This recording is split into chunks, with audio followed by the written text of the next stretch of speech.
what's up? Hello, and welcome back to the Stories That Shape Us. I'm your host, Brock Doty, and today's episode is one that hits close to home. My guest isn't just someone with an incredible story, but he's someone that I've known for more than a decade.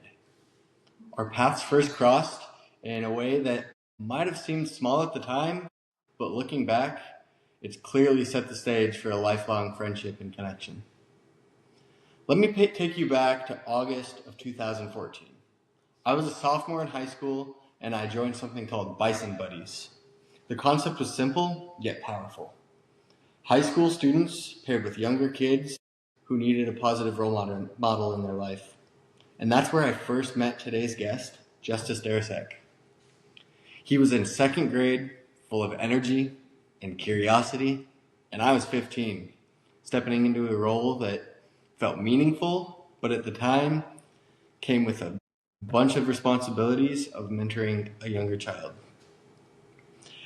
After going through a series of interviews as a part of the selection process, we were paired together. And right from our first session, we connected over the shared love of football. And every Tuesday after homework, we'd head outside, toss the football around, and just talk. Anything from life to school, or sometimes nothing at all. And those afternoons were more than just fun. They were formative. They planted seeds of trust and forged a genuine connection as well as a friendship that has lasted years since. That created a bond that neither of us could have imagined would have lasted more than a decade. Little did I know that back then, at 11 years later, I'd be sitting across from him as not only a mentor and a kid, but as two men reflecting on life. And that's just the beginning of what we're going to get into today. So today we're going to dive into his story of service as a firefighter, an Army infantryman, and the losses that he's endured along the way, as well as the battles he's faced in his own life and the lessons that he's learned from them. We'll explore the resilience, courage, and the ways that shape us into who we're truly meant to become. So, without further ado, help me by welcoming the all-American badass, Justiz Daricek, to the Stories That Shape Us. Man, I can't believe it's been 11 years already. It's wild to think how far we've come since those days of throwing the football around back and forth. I know, it's crazy. Never would I thought back then that we'd be here right now where we both are. Yeah, crazy. Time flies, too. It doesn't feel like 11 years. Not at all. So, Justiz, before we dive into all the incredible experiences you've had, I want to give our listeners a sense of who you are at your core. Let's start at the beginning. Where are you from? What life was like for you as a kid, and what's kind of shaped you into the man that you are today through service? Yeah, so I'm born and raised in Missoula, Montana, and I grew up between Missoula and Great Falls. And then when I was in my early teen years, my family moved to Corvallis, which is where we live now still. My childhood was different. We were really never in the same place for very long. We were constantly moving, constantly switching schools. Something was always changing. And my mom was a single mom working a full-time job trying to raise three kids. So it was hard. She wasn't there constantly. So I had to lean heavily on my brother and my sister. And my dad, he was a good dad when he was there. He wasn't there all the time. I absolutely despised school. I hated everything to do with it. I did not want to be there ever. Um, Up until I met my bison buddy, and then school kind of just changed. I looked forward to those days where I'd get to go throw the football around and be distracted a little bit, get a bit of an escape from what was going on in my life. And then things progressed, and obviously we both changed and we moved away and life changed. My first 2 years of middle school were really rocky. I was constantly in detention, constantly getting in trouble. And then my vice principal, Mr. Bowden, who I still talk to recently, I just talked to him. He sat me down and basically gave me a new outlook on life. And from then on, I was never really in trouble. In fifth grade, my dad decided to make the biggest decision of his life and get sober from alcohol. But in that resulted in a very rocky disruption of our relationship. And from my fifth grade year to freshman year. I didn't get to see my dad. I didn't talk to my dad. So that was a little bit of a hurt. But my mom also met a guy. They ended up getting married, and now he's one of the best father figures I could ever ask for. And, I talked to him and my dad. And Weston is my mom's husband's name. And he is the one that inspired me to get onto the fire department. Um, he'd been in the fire service for 20 something years at that point. He's at 25 now, I think. Wow. um, yeah, long time. And so I joined the department. I made that decision to get on and make a difference in my community.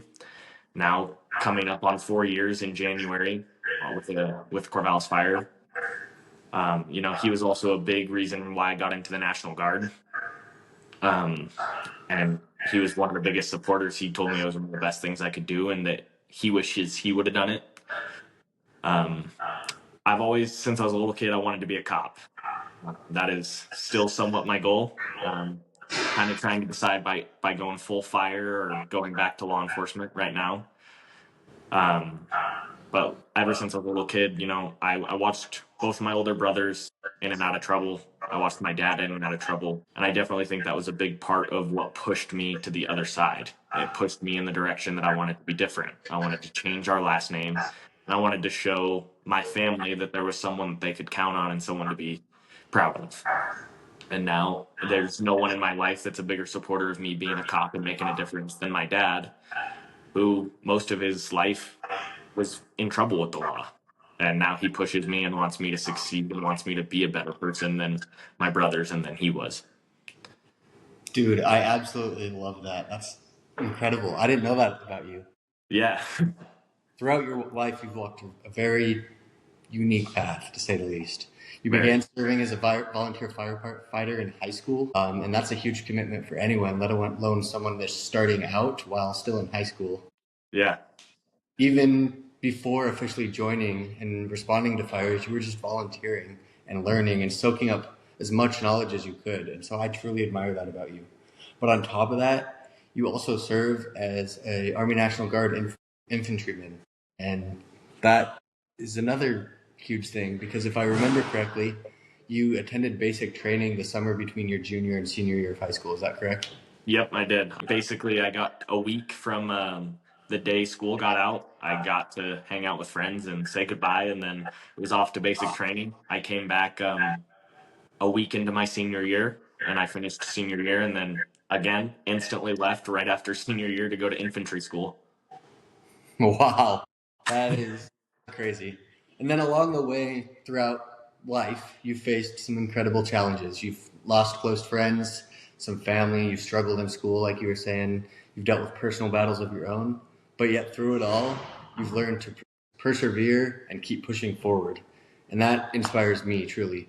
So, can you start with sharing what that journey looked like for you and what helped you keep pushing forward with resilience, even in the toughest moments of your life? Yeah, so I'll start kind of with the loss of it. I had one of my good buddies, his name was Darvin. We went to school together when I first moved here in Victor, and then eventually we ended up going to school together in Corvallis. It was kind of just a friendship that grew, and we were close a lot and not close a lot, like that we'd have times where we wouldn't talk.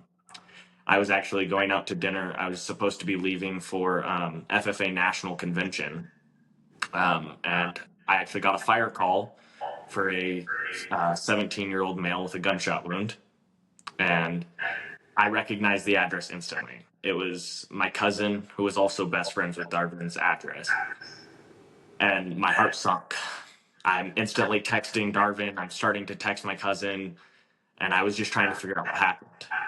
And I finally got a hold of my cousin, and he said that he was okay.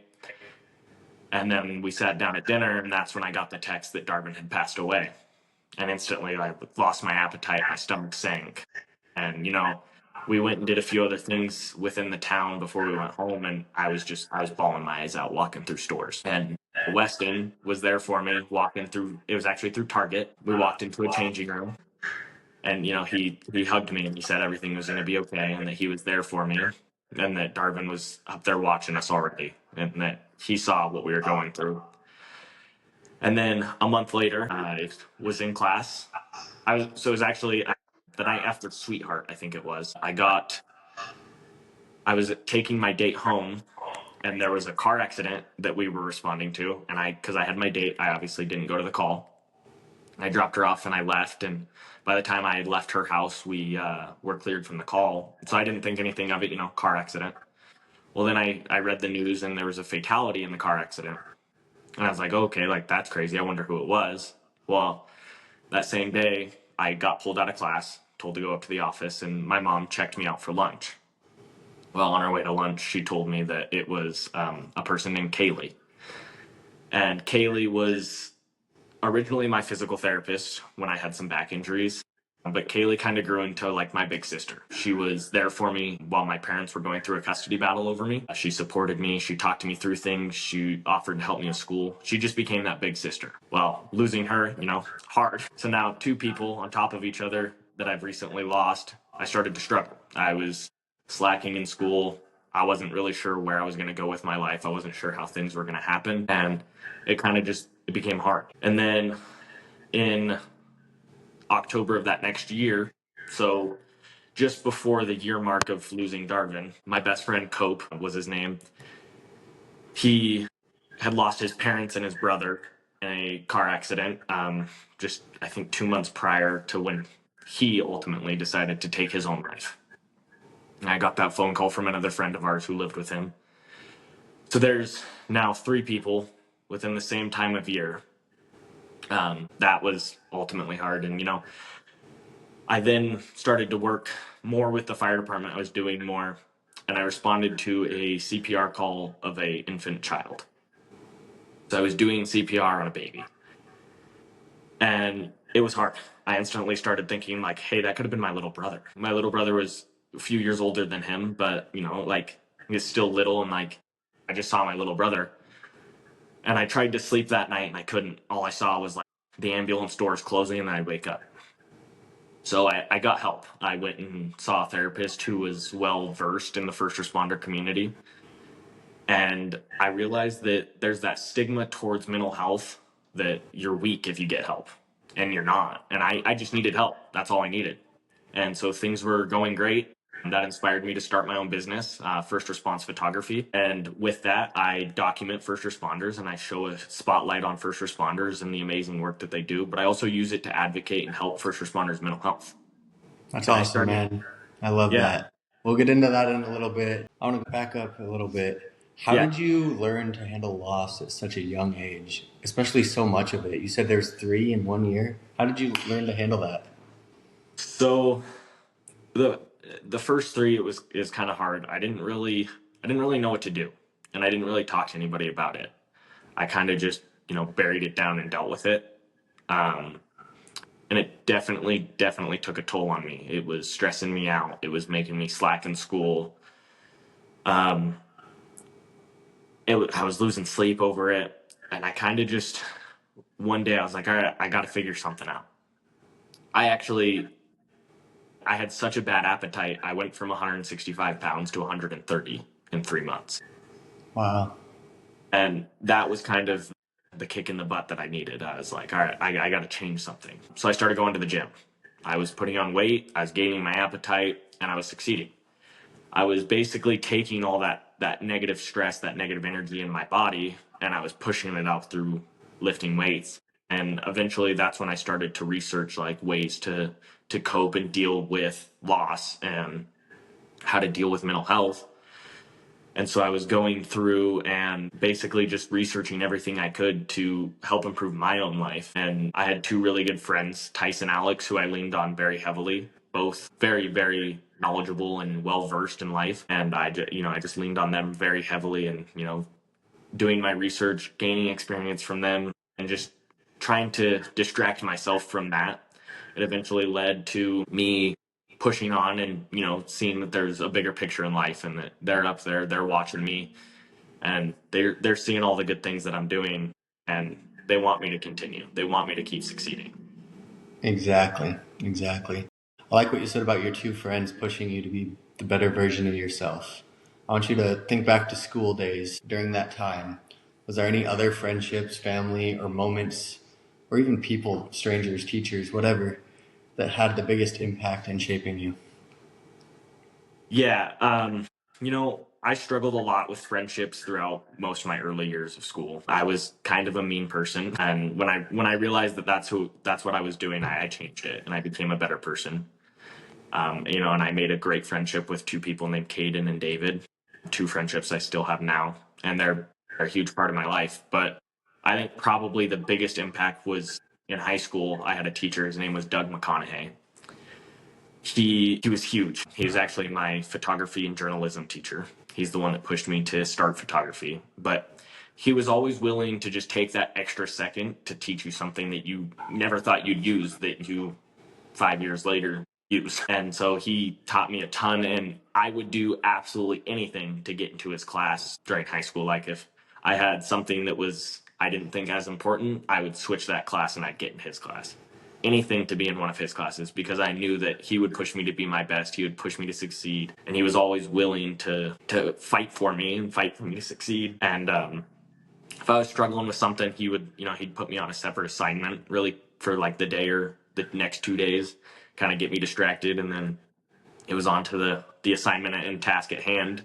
He'd give me that little break, but then he's like, "All right, you need to make up for it." So yeah, Mr. McConaughey was huge throughout high school and pushed me definitely to be who I am today. I love that. I want to fast forward to being on the front lines now. First as a firefighter in Corvallis to now being an Army infantryman. Obviously, that comes with incredible courage, but also there's deep struggles too. Sometimes unsaid struggles, mental health challenges for sure. Like you mentioned just a little bit ago, mental health challenges for first responders and service members are often overlooked, and especially for men. It's like rub some dirt on it, you'll be fine, whatever. Can you talk to me about what that experience has been like being on the front lines of the fire department as well as in the Army? Yeah, it's different. You see things that the human brain shouldn't. Nobody prepares you for it. No one warns you for it. And nobody tells you that when you try and talk to someone who's never seen it, they're going to look at you like you're a psycho. Is there a specific moment that, whether it be in the Army or as a firefighter, that has tested your limits? Yeah, I take it back to that CPR on the baby. That was like is this really what I want to do? Is this really where I want to be? Is this something I want to continue doing? And it was a struggle for a second. I was like, do I still want to do this? Um, it was hard, but I ultimately realized like this is my calling. This is what I want to do. This is where I want to be. I want to help the people that can't help themselves.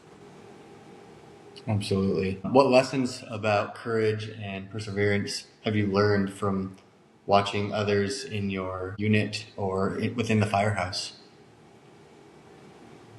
Well, I think a big thing is there's a stat out there that less than 1% of firefighters, law enforcement, cops, military, like all of us, less than 1% of people seek help. So these guys, you be here for a year and you'll see it. We actually just spent probably an hour last night talking about it with one of the guys who's getting on the department. You spend enough time here, you're going to see it no matter what.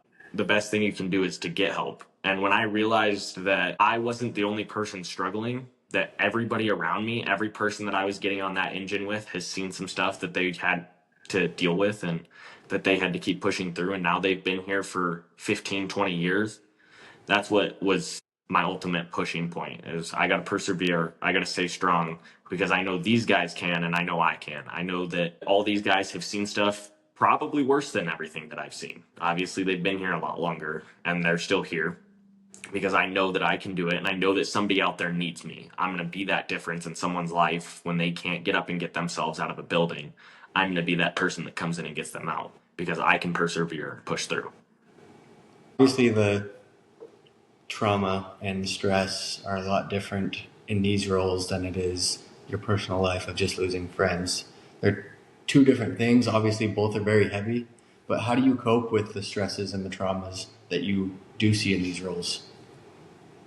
Well, a big thing is staying active and not letting it boggle your mind down. If I have a hard call, I usually go and lift some weights or run right after it. I try to get that negative energy out, but then I go and talk to somebody who's seen something similar, somebody who understands, Because the worst thing that you can do is, sit there and just let it sit on your mind. And you're just going to sit there and ponder, what did I do wrong? Did I do anything wrong? Like, you're going to go and do CPR and that person might not live. And you're going to question yourself for days, as long as you let yourself. Did I do everything right? Is this my fault?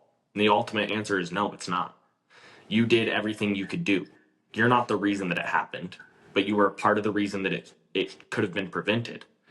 You were the part of the reason and the life-saving efforts to help that person maybe even last a little bit longer. I have a really good friend who's a deputy, and without second thought, he ran into a burning building and pulled a guy out of a building. Firefighters hadn't been on scene yet. He was in his sheriff's office uniform. He ran inside, pulled that guy out, and that guy got to live just a couple hours longer. Ultimately, yeah, he did pass away. But because of him, he was alive a little bit longer to say that final goodbye to his family. So you have to remember in the hard moments that what you're doing is making a difference, and you're not the reason that these horrible events are happening to people. I love that. That's good. Something on a not so deep level. Tell me some positives about the roles. Like, what are some of your favorite memories that you've had? Some memories you had in basic training or infantry school, or just sitting around the fire hall, drinking beer, shooting the shit. Yeah, absolutely. It's a brotherhood on both sides of it, in the military and in the firehouse. You have guys that will drop what they're doing and answer that phone call to come help you freaking take your trash out if you wanted them to. You have these guys that they're 100% willing to call on you and help you, and you need help and they'll come and help. Big or small. Memories at the firehouse, man, there's a ton. We do a Christmas caroling event every year, and I think it was my second year doing it. I decided that I was going to take my car keys and put them in my pocket. Well, I lost my car keys. They were somewhere in the community of Corvallis. But nonetheless, a couple of the guys jumped in an engine and started driving me around looking for my keys. They knew absolutely that we were not going to find them. There was snow all over the ground. We had been everywhere. I was one of our main runners to the doors and stuff. They knew that we weren't going to find them, but they tried. Um, so it was. It Did was you ever funny. find them? No. So they're still in the community of Corvallis. Still to this day, they are somewhere in Corvallis. We actually had to have a guy come make new keys for me. So yeah, someone out there has a key to my old Ford Crown Victoria. So Old Crown Vic, I remember that thing. You were so that proud of thing that. was awesome. You'd put a lot of work into that car. I did, yeah. I still see that thing driving around to this day. Someone in Stevensville owns it, and they drive that thing all the time. I love it, Yeah. man. One thing that stands out about you, you mentioned it earlier, is how you use photography to process everything. And I think that's beautiful because it's more than just taking pictures, but it's about honoring those that are doing the work and humanizing those behind the uniform and capturing the raw emotions of the servicemen and women in the field. So I absolutely love that work that you do because I would have never thought of something like that. And I love seeing your social media posts. By the way, shout yourself out. Where can we find you on social media? Yeah, so you can find First Response Photography. It's first as in FIRST, just the common spelling of first. And then Response Photography is on Instagram. We have a YouTube channel that I'm horrible at doing stuff on. So our main active location is Instagram, and then we also have stuff that we post on Facebook. We have a website, firstresponsephotography.com. Now, here's the difference: it's one ST, not the normal spelling, to find our website. And on our website, you can find a gallery of our photos, but definitely our Instagram is our most active place. We are constantly posting content. We're constantly doing stories. We do awards that we're actually in the nomination period for two of them. And we'll open up another award here come start of October. And we just presented one, so you can go to the Instagram and see that there. But yeah, Instagram's definitely the best place to find us, follow us, and just see what we're going on, talk to us. We have a very active and responsive media manager. He absolutely loves talking to people and sharing my story for me and bullying me into sharing my story, but in a good way. We love Chris, so. That's what you call voluntelling. Yes, absolutely. I know you kind of touched on it a little bit ago, but how did photography become that outlet for you? I know you had that teacher, Mr. McConaughey, in high school. What interested you into photography in the first place? And then let alone combining your two worlds of photography and service. Yeah, so I always thought I was a photographer. I used to take horrible pictures and post them and think that I was super cool. There's actually those on our Instagram you can see, thanks to Tice. But I always had a weird niche for photography. I love taking photos, and eventually, getting into high school, I decided to join journalism, which was our yearbook class. So I ended up taking pictures at like our sports events for the yearbook and stuff like that. Well, then I had a camera that was given to me by the school full time, and I kind of just fell in love with the idea of sharing a story with just a simple picture. No words were needed, nothing. You just shared that story based on that picture, and people kind of understood, or people interpreted it into a way that they needed. They say a And picture's worth 1,000 words, and that couldn't yeah, be more true. absolutely. And like you could show the same picture to seven different people, and they're all going to have a different outlook on it. And I was like, I want to do this, but I want to do it with something that I love, and I want to share my story, but I also want to share others people's stories and help other people get help. And so, I kind of just fell in love with the idea of doing photography of emergency scenes and first responders. I watched this show on Netflix. I can't remember the name of it, but it was about a group of guys that would go out and take photos and videos of fires and crime scenes in Los Angeles and then sell it to the news. And that's kind of where it came from. We sell some stuff to the news, but basically all of our profits, everything we make goes straight back into helping other people and helping other firefighters, cops, EMS workers basically get help and get assistance, or we make donations to foundations that are improving research and mental health research. Do you remember a photo that you captured of a crime scene or of somebody that was just so perfect that hit you emotionally? Yeah, I have a picture of it's three guys. It was a training event. They had just, I want to say they had just set the timed record for their department, and they're smiling super big, high-fiving each other, and I captured it all right at that same moment.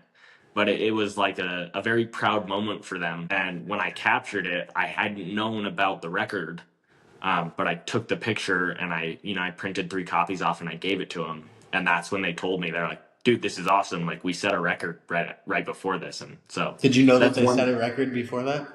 No, I did not until they told me. And so it was kind of just like I saw a group of guys high five and super happy. I was like, that's a good picture. And come to find out, it was a great moment just for them too. That's So that definitely awesome. stands out in my mind. That's really cool. How do you decide which stories or people that you want to document in your photography work? Is it spontaneous or is it intentional? It's definitely spontaneous. It's like an event happens or a scene happens, and I kind of just, yeah, I'm gonna go to that one. Um, and that's kind of what happens. Or training events that I'm invited to, I'll go and take pictures of and stuff like that. So it's not a super planned thing, but it's definitely spontaneous, definitely just random. I love it. I love your work, and I love how you mentioned storytelling through photography. So let me ask Yeah. you this. How do you think storytelling through photography can impact others, like especially people outside of the first responder or military communities?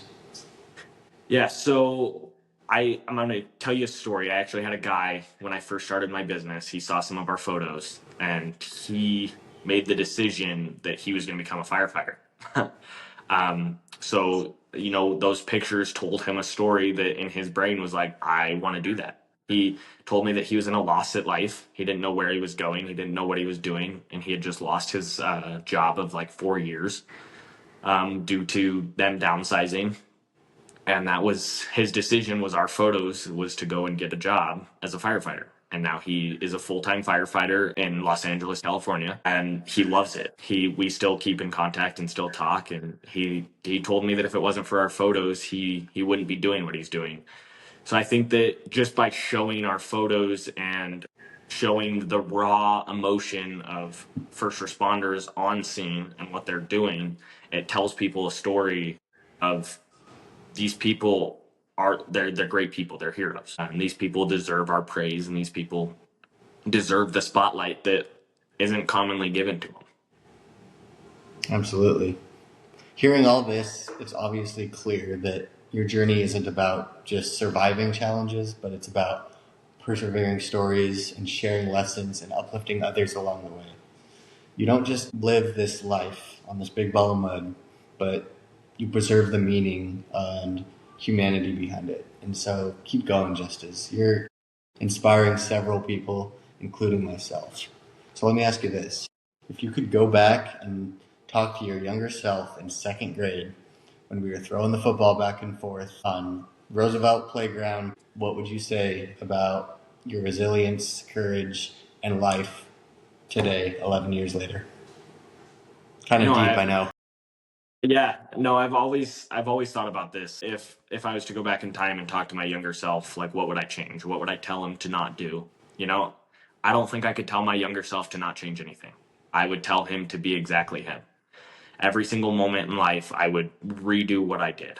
I definitely made some very poor decisions in my life. I definitely ruined some very great relationships, but ultimately it helped me grow, it helped me learn, and I absolutely regret those things. I hate how the people that I've hurt, and the people that I don't talk to because of that, but I absolutely wouldn't change it because I wouldn't be who I am today.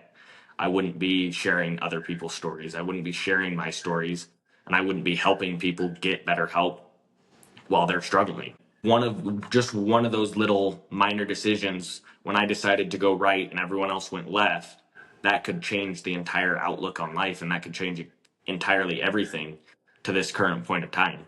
So, I would tell myself not to change anything. If he had every knowledge of every decision and every outcome up until the point of this exact moment, I would tell him to make the same decision every single time. Amen, brother. You grow through what you go through. And so Absolutely. I think that's spot on. What do you hope that people take away from your story here today? I just want people to realize that, when you go through adversity, you're not alone. It may seem like you are. You may look to your left and look to your right and see people smiling, but a smile is very easy to use as a cover up. That's actually a quote on my lock screen that I live by. Just because someone's smiling doesn't mean they're not going through something. So definitely know that you're not alone, and people are facing adversity out there. Might not be the exact same as your situation, but they're facing adversity, and it's a trial and it's a challenge from God. He is going to put his hardest soldiers through the biggest battles, and he wants you to succeed and he wants you to keep going. And you just got to remember that you're not alone. There's people out there who will help you, and you just got to call upon them and reach out. You're not weak for getting help by any mean. You're not weak. You're stronger, in my opinion, when you ask for help because you recognize that you're struggling, but you want to keep going. And the biggest thing is don't take your own life. There's more to it. And there's this thing out there where people say, "Oh, live for this, live for that." No, live for yourself. Absolutely live for yourself and keep going for yourself because whether you're living for someone or not, you got people to prove wrong. So you got to go out there and succeed on your own. Absolutely. Justice, what's next for you? Do you have any goals, passions, projects, whether it be in service, photography, life? What are you excited about and on what's on the horizon? My next goal, big goal for my personal self, is to pass my EMT test. I take that in November, so we'll see how that goes. For the business, it's to get it to grow. It's to make a difference and make a change in other people's lives. We make a huge impact here in Montana, obviously, because that's where I am. But, I want to be able to make an impact in other states and help other people and make a change elsewhere. So I just want to grow. I want to make things bigger. I want to make a bigger impact all over the world. Absolutely, bro. Keep going. You're doing it. And hearing Yeah. all of this, it's clear that your journey isn't about just surviving challenges.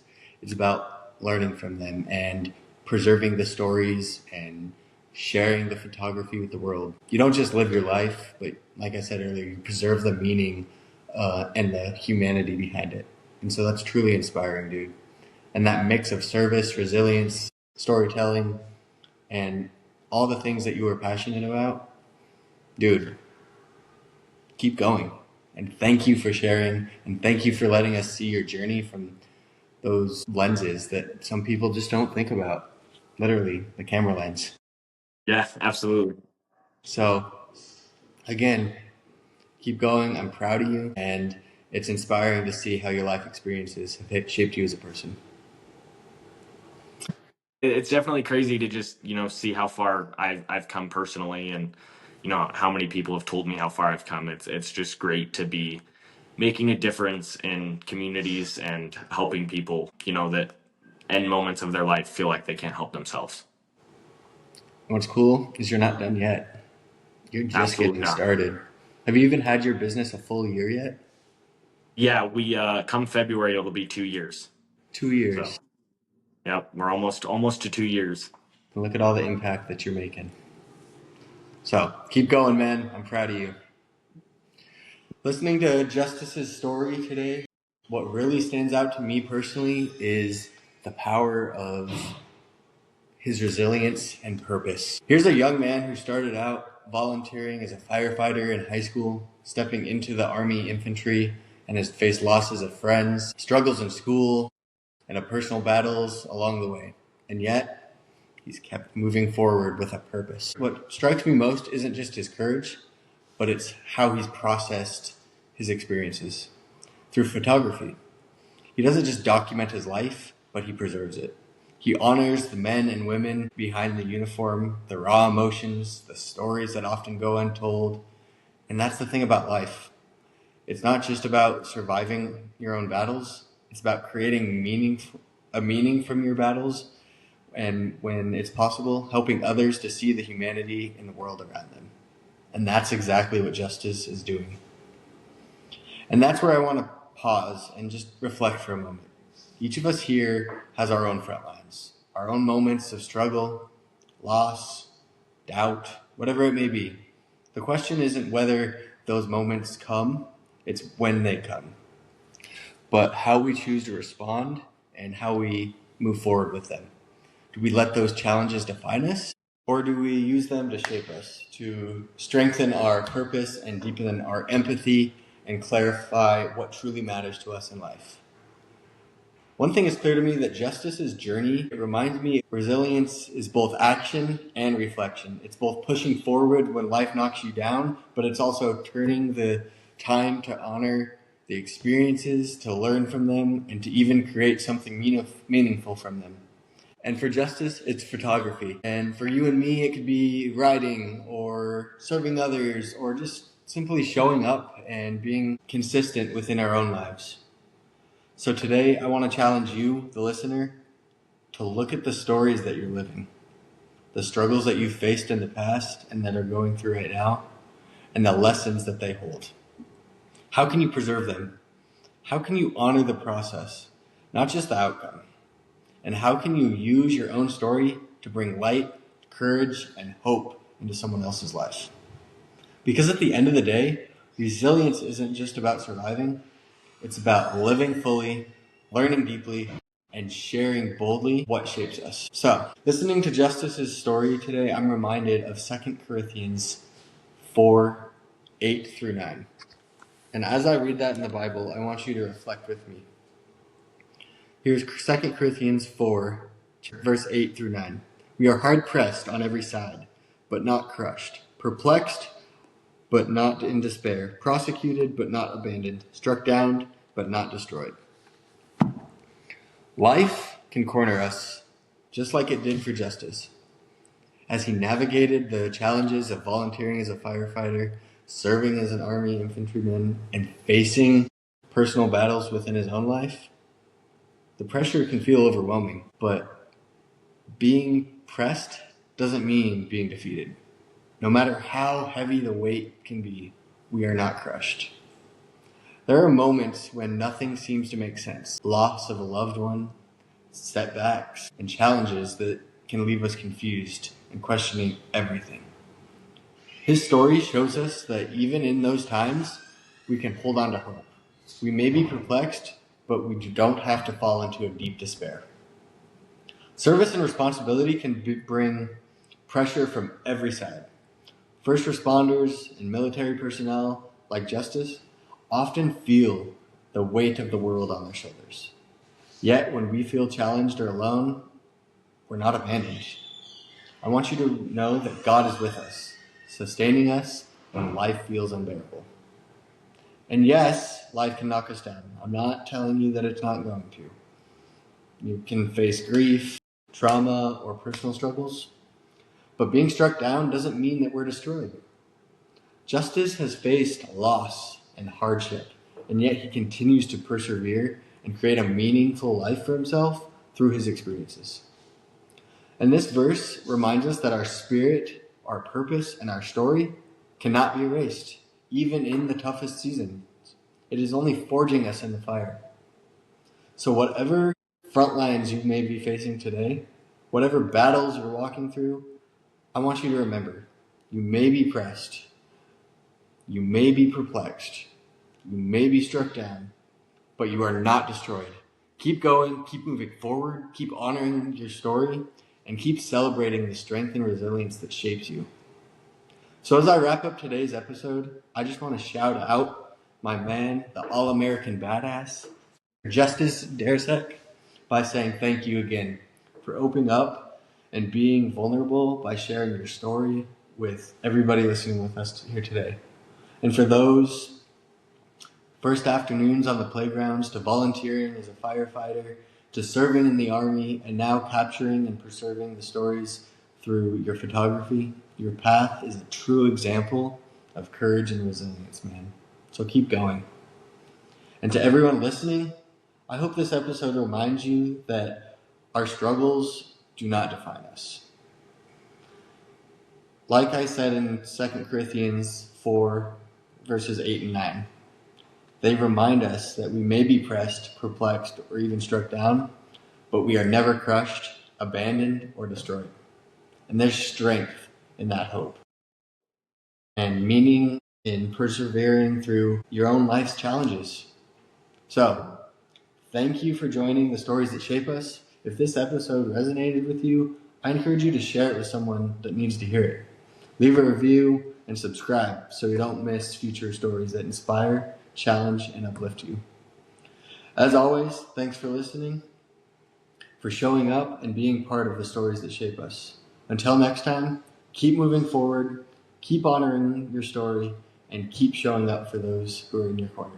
This has been The Stories That Shape Us. Join us each week for real stories, real growth, and real impact.